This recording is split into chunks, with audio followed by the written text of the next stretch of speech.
উদাহরণস্বরূপ আমি বলছি, যেমন আজকে আমরা বৃহত্তর নোয়াখালীর অভিষেক অনুষ্ঠানে আসলাম, হাশেম ভাইয়ের অনুষ্ঠানে, হয়তো আমরা কিছু বক্তব্য শুনছি, কিছু ভাইরা বাকি রয়েছে। উদাহরণস্বরূপ আমি বলতেছি, জাস্ট কেউ মাইন্ড করবেন না, মনে করেন কালকে তারা একটা কমিটি করে বললো, ওই খুরশেদ আলম মজুম সাহেব দেখেন ওই অনুষ্ঠানের প্রধান অতিথি, আর খুরশেদ আলম মজুম সাহেব যাবেন, আমরা কেউ থাকবো না। তো এটার মিনিং কি হলো? আপনাদের কাছে প্রশ্ন, এর মিনিং কি হলো?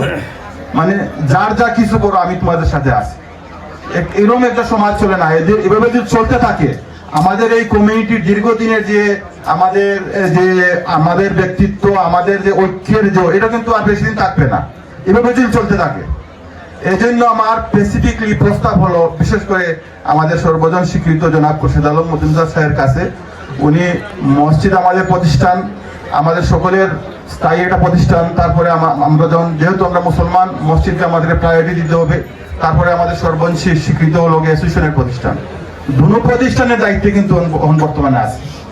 আমার স্পেসিফিক প্রস্তাবটা হলো, বর্তমানে মাদ্রিদ কমিউনিটিতে যদি কোনো বৃহত্তর এলাকাতে কমিটি করে কোনো, এটা একটা স্বীকৃতি থাকবে কমিউনিটির, যেহেতু দুটা প্রতিষ্ঠান আমাদের সকলের স্বীকৃতি, এই কমিটির একটা স্বীকৃতি থাকবে। তখন পরবর্তীতে যদি ওই এলাকায় আরো কোনো কমিটি হয়, আমাদের এই যে নেতৃবৃন্দরা থাকবে, এটাতে যাবেন না, না গেলে সামাজিকভাবে তাদেরকে বয়কট করা হবে। যদি এইভাবে আমরা বয়কট করি, তাহলে এই যে সমস্যা সৃষ্টি হচ্ছে, এটা আস্তে আস্তে বন্ধ হয়ে যাবে। এটা সবাইকে সাক্ষী রেখে আমি খুরশেদ আলম মজুমদার সাহেবকে আমি প্রস্তাব করলাম, আপনি বর্তমানে অ্যাসোসিয়েশনের দায়িত্বে, যতদিন আল্লাহ হায়াত দিছে ততদিন মসজিদের দায়িত্ব থাকবেন। আমরা দোয়া করি আল্লাহ আপনাকে হায়াত দান করুক।